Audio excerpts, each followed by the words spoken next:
brought to you by Silver Pumps. Top quality और consistent performance के लिए सिर्फ सिल्वर पंप्स नाम याद रखना।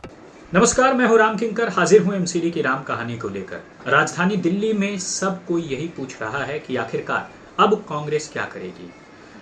पहले लोकसभा चुनाव, उसके बाद दिल्ली विधानसभा चुनाव में शून्य पर आउट होने के बाद अब कांग्रेस पार्टी अपनी रणनीति को किस तौर पर बदलती है और किन किन जरियों से वह आगे की तरफ बढ़ती है, यह साफ देखने वाली बात होगी।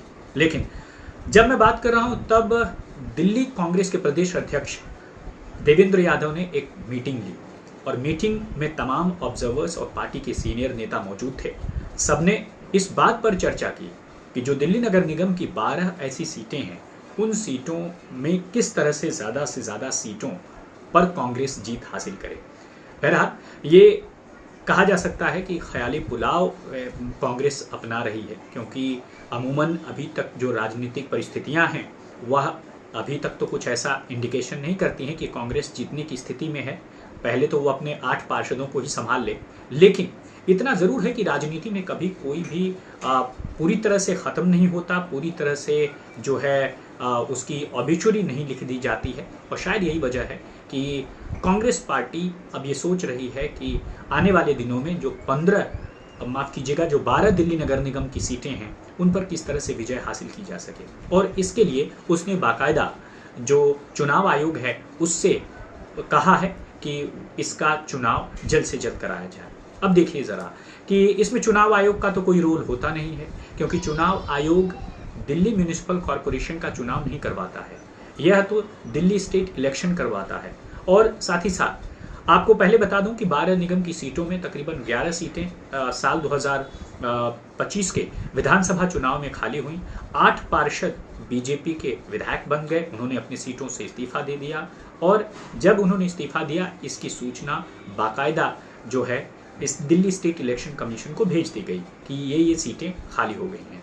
3 आम आदमी पार्टी के पार्षद विधायक बन गए, उनकी भी सीटें खाली हो गई और इसकी सूचना बाकायदा दिल्ली स्टेट इलेक्शन कमीशन को दे दिया गया। लेकिन एक सीट और है। तकरीबन 2024 का जब लोकसभा चुनाव हुआ था तो द्वारका से पार्षद रही कमलजीत सहरावत वह जो है सांसद बन गई और उसके बाद उन्होंने अपने पद से इस्तीफा दिया। इस बात की सूचना इलेक्शन कमीशन को दे दी गई, चीफ इलेक्शन कमिश्नर को दे दी गई है।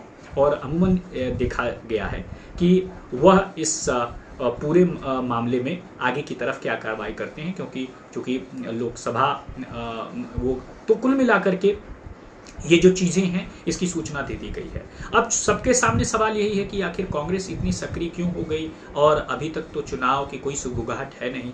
तो कांग्रेस ये मानती है कि अमूमन फिलवक्त अभी कोई चुनाव नहीं है, लेकिन विधानसभा चुनाव नहीं बल्कि जो आने वाला दिल्ली म्यूनिसिपल कॉरपोरेशन का चुनाव है वो 2027 में हुआ था। पिछला कॉरपोरेशन का चुनाव 2022 में हुआ था, जब कांग्रेस पार्टी के तकरीबन जो है 9 पार्षद विजयी हुए थे। एक पार्षद ने डिफेक्शन के अंतर्गत अपनी निष्ठा चेंज कर ली, फिलहाल वो आम आदमी पार्टी में शामिल हो गया। इस वक्त अगर दिल्ली नगर निगम की स्थिति हम देखें तो आम आदमी पार्टी के सिर्फ और सिर्फ 8 पार्षद हैं। तो ऐसे में उसके सामने सबसे बड़ी चुनौती है कि वह अव्वल तो कितने पार्षदों को अपने पाले में रखे, समेटे रहे, और दूसरी चुनाव आयोग अगर या दिल्ली स्टेट इलेक्शन कमिश्नर अगर चुनाव करवाते हैं तो ये चुनाव कब होगा।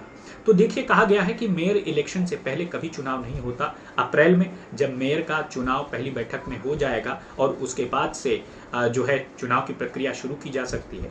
तो जो स्टेट इलेक्शन कमीशन के जो तमाम सूत्र हैं वो ये बताते हैं कि आने वाली मई या जून में इस बाबत जो निगम के खाली सीटें हैं उन पर चुनाव हो सकती है, लेकिन इसकी आधिकारिक घोषणा अभी कुछ नहीं हुई है। तो ऐसे में कांग्रेस को लगता है कि 2027 से पहले एक तरह से टेस्ट हो जाएगा कि निगम में उसकी स्थिति क्या है। और यही वजह है कि वो मान रही है कि अमूमन उसके बाद इसके पास वो वोट आएगा जो वोट फिलहाल आम आदमी पार्टी का जो है उससे नाराज हुआ था विधानसभा चुनाव में, और अब जाहिर तौर पर वो कांग्रेस को एक विकल्प के तौर पर चुनेगा। तो अब आप देखिए कि विधानसभा चुनाव के दौरान कांग्रेस में बार बार कह रहा था कि कांग्रेस ने कभी भी जीतने के लिए चुनाव नहीं लड़ा, वह उसकी ज़मीन पर जो स्थिति थी वो, और साथ ही साथ राहुल और प्रियंका की जो स्थिति थी ज़मीन पर चुनाव लड़ने के वक्त को लेकर के, वो तो साफ दिखा उस वक्त कि जो लोकल या इंडिविजुअल चेहरे थे उन्होंने अपने बाबत, हालांकि पार्टी का सिंबल तो उन्होंने लिया हुआ था, लेकिन चूंकि विधानसभा चुनाव है तो लोकल फैक्टर हावी था, लिहाजा उन्होंने अपने स्तर पर वोट हासिल किया और या यूं कहें कि आम आदमी पार्टी के ताबूत में आखिरी कील ठोकने का काम किया।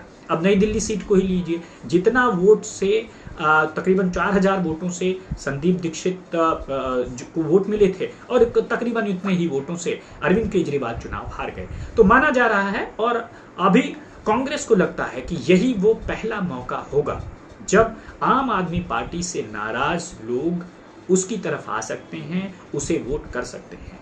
तो आम आदमी पार्टी के जाने के बाद जो पहला चुनाव होगा वह होगा 12 सीटों पर उपचुनाव, जो कि दिल्ली नगर निगम का है और इसे एक अवसर के रूप में कांग्रेस ले रही है और यही वजह है कि वह इसकी तैयारी भी शुरू कर चुकी है। तमाम ऑब्जर्वर्स की मीटिंग के साथ इस बाबत उसने रणनीति बनानी शुरू कर दी है। लेकिन क्या होगा, क्या 11 में से कुछ सीटें वो जीत पाएगी या एक बार फिर वो 0 पर आउट हो जाएगी, ये तो चुनाव के बाद आने वाला रिजल्ट ही बताएगा। लेकिन साफ है कि बदली हुई सियासी परिस्थितियों में कांग्रेस को अपनी जमीन साफ दिखाई देती है और उसे वो भी दिखता है कि जो वोटर उससे तकरीबन 11 साल तक छिटक करके आम आदमी पार्टी के पास चला गया था, वो अब चुनाव में उसके पास वापस आएगा और इसका पहला टेस्ट 12 उपचुनाव निगम की पार्षदों की सीट पर होगा जब ये चुनाव होता है। और माना जा रहा है कि जून जुलाई या कहें मई जून के महीने में ये चुनाव हो सकते हैं, लेकिन ये तभी होंगे जब अप्रैल महीने में चौथे मेयर का चुनाव हो जाएगा। 2022 में पहला मेयर, 2022 में आम आदमी पार्टी का मेयर चुना गया था ये और निगम चुनाव हुआ था। उसके बाद से जो है पहली मेयर के तौर पर शैली ओबेरॉय बनी, दूसरे मेयर महेश खींची बने और अब ये चौथे मेयर का तीसरा मेयर जो है वह महेश खींची बने और चौथे मेयर का चुनाव इस बाबत होगा। तो अब बीजेपी तैयारी भी कर चुकी है नए मेयर को बनवाने के लिए। देखते हैं क्या कुछ होता है। यानी निगम में बहुत तेजी से जो सियासी परिस्थिति है वो बन रही है। हाँ, जाते जाते आपको बता दूं कि 2004 से लेकर 2007 तक दिल्ली नगर निगम में आम आदमी पार्टी नहीं बल्कि कांग्रेस का शासन था। यानी सेंटर में, दिल्ली गवर्नमेंट में और एमसीडी में, तीनों जगह ट्रिपल इंजन की सरकार थी। और 2007 में जब चुनाव हुआ तब कांग्रेस पार्टी एमसीडी का चुनाव हार गई और तभी से लेकर के आज तक कांग्रेस पार्टी को सिर्फ 2022 के चुनाव में 9 पार्षदों के जरिए अपने खाता खोलने में उसने कामयाबी हासिल की। तो क्या आने वाले दिनों में 12 जो पार्षदों हैं उनमें एक आध पार्षद कांग्रेस के भी आ पाएंगे? कांग्रेस को तो यही लगता है आ जाएंगे। अब होगा या नहीं होगा ये तो रिजल्ट आने के बाद ही पता चलेगा। धन्यवाद।